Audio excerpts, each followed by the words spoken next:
In the 1970s, the skeptical magazine Fortean Times claimed a man had faked an archaeological artifact which had supposedly been discovered in Nepal.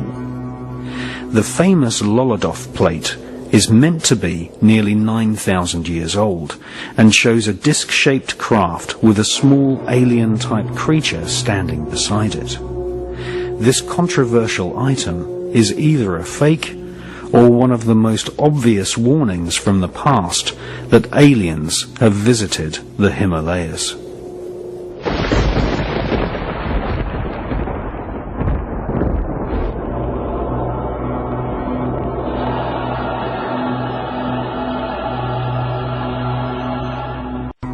The tribes in the Bayan Mountains have a detailed mythology involving star beings crash-landing spaceships in the distant past.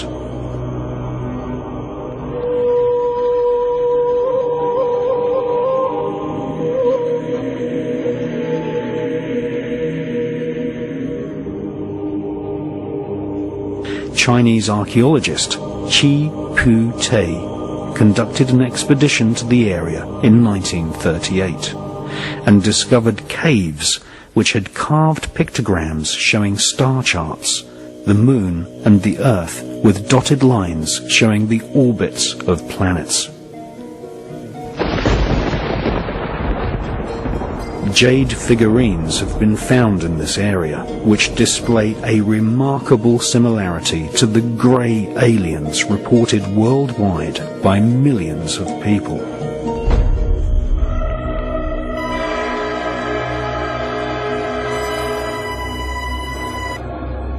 The small skeletons with alien-shaped skulls were discovered in 1938.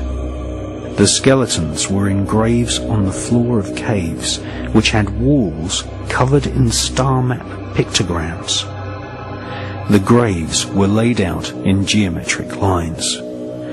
Amongst these graves, hundreds of circular stone plates were discovered, which had spiral etchings on them.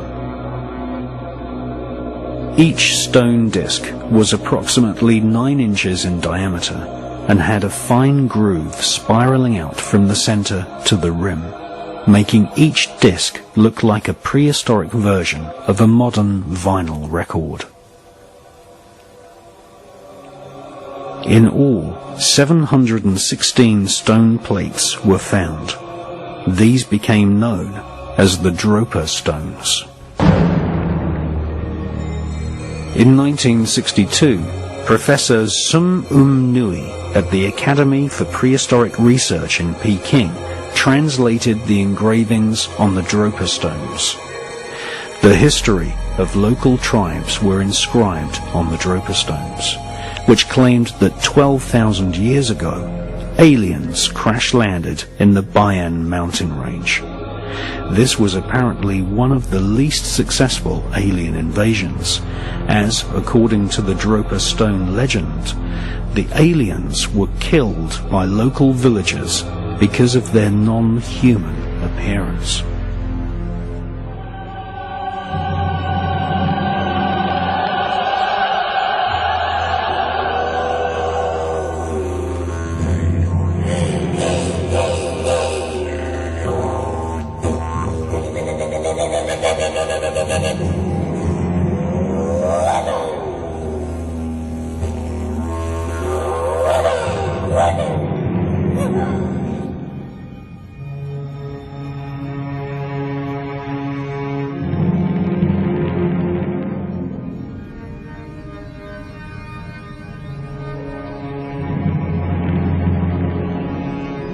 Ancient Aboriginal rock art shows many examples of alien-type beings which are known as Wanjinas. Every year, Aboriginal tribespeople travel to remote parts of Western Australia and repaint the outline of the Wanjinas, who are known as the creator spirits of the Aborigines.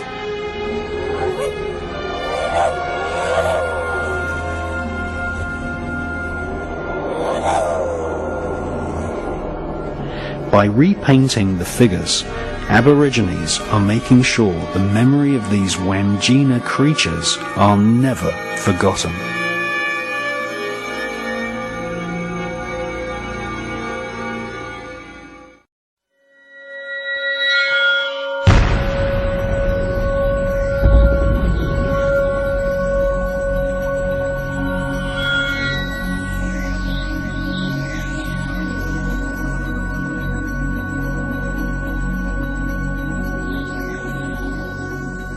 Well, I had some copies made of some of the most important pieces of rock art from around the world, and this is a copy of a piece of rock art that was discovered by a chap called Joseph Bradshaw in the 1800s. And the Bradshaw Foundation has done really excellent work in finding, collating and protecting a lot of the rock art in Western Australia. And this piece of rock art has been reproduced in several books, most recently a book by Terry Wilson called The Secret History of Crop Circles. And this is a kind of facsimile copy. It makes it obviously a lot easier to look at the different elements when it's been copied into a painting like this. I suppose the most striking feature is this, what can only be described as a spaceman. It's obviously got, some kind of space helmet thing there. There's some kind of bulbous point on his head. And then he seems to be looking in the direction of this kind of aeriform shape that seems to be floating in the air. Now, in the centre, you have a shape there that could easily be interpreted as a flying saucer. There's also these round spherical shapes. These are often found, actually, these round spherical motifs are often found in relationship to other motifs that can easily be interpreted as flying saucers. There seems to be some kind of wave pattern there. Obviously, that could be, birds in the distance, but it seems to me that sort of suggests some kind of wave energy. And fleeing from the spaceman and this aeriform and these spheres and this UFO are wallabies or kangaroos. And what's really fascinating is that in the lower right-hand corner, there are two figures, a man and a woman, which do not have Aboriginal facial features. In actual fact, they have European features. And this mirrors exactly what we find on the other side of planet Earth, where we have characters in rock art from, thousands of years ago, centuries and centuries and centuries and centuries ago, with people with European features. Well, in Kimberley in Australia, in the ancient era from where all of this rock art dates from, there should have been no European people at all. And the same thing can be said about Central and South America. In Central and South America, these beings which we find in the ancient art in that particular part of the planet are called the Viracocha. And they were beings who came from the stars and gave the peoples of Central and South America knowledge of mathematics and astronomy and other forms of knowledge. And here in Kimberley in Western Australia, in an ancient era when there shouldn't have been any European people whatsoever, we again find this kind of theme of European looking beings. And he has a beard, he has a kind of punky kind of Sex Pistols, Johnny Rotten haircut. The woman has a very strange hair design that looks like some kind of medieval jester's hat, which is very strange. And the look on their faces is that of awe and terror. They're even sort of holding up their hands, either in veneration of this spaceman, or in horror of the spaceman. Now, what's really fascinating is that on the ground, below the flying saucer and the spheres, you have a spiral pattern which is quite reminiscent of the spiral groove workings which we find in Ireland and Scotland on lots of the monoliths there. But this spiral pattern seems to be drawn in a kind of perspective way, and I think it suggests that there is a crop circle there. And of course we know that there are many, many pieces of footage of small balls of light actually creating crop circles. And this may be one of the most important pieces of evidence in the whole area of crop circle research. Now, another really very, very interesting point that I find is that the entire scene is encircled by a serpent, by a snake. This is the head of the snake, and it goes all the way around, and his tail is almost being swallowed. Now, the snake, in a lot of books, I collect a hell of a lot of books.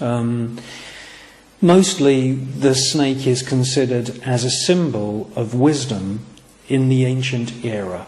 And I thought, well, when I first came across this notion years ago, I thought, well, that's quite interesting. But when I look at snakes, and I live in a hot area where there are snakes, they don't particularly strike me as being really, really super intelligent animals. Certainly, they have a vindictive kind of survival quality of intelligence, but they don't strike me as being like dolphins, which, when you swim with dolphins, you can really, really tell that they're very, very, very intelligent creatures. And so I did some reading and research into how this notion of the snake representing wisdom and knowledge in the ancient world came about. And my research really led me to make this film in a way, because what I found is that it wasn't actually snakes that were venerated as being intelligent. It was the reptilian aspect to their being that was associated with reptilian or serpent-like creatures in the legendary histories of planet Earth, characters like Quetzalcoatl in Mexico that brought the civilizations of Central and South America, fantastic knowledge about the stars. And other reptilian beings, such as Nukua, which was a reptilian goddess in ancient China. It was this notion that these reptilian beings that came from the stars, full of knowledge, genetics and science, which then was oversimplified and throughout history came down to the point where the snake represents wisdom of the ancient world.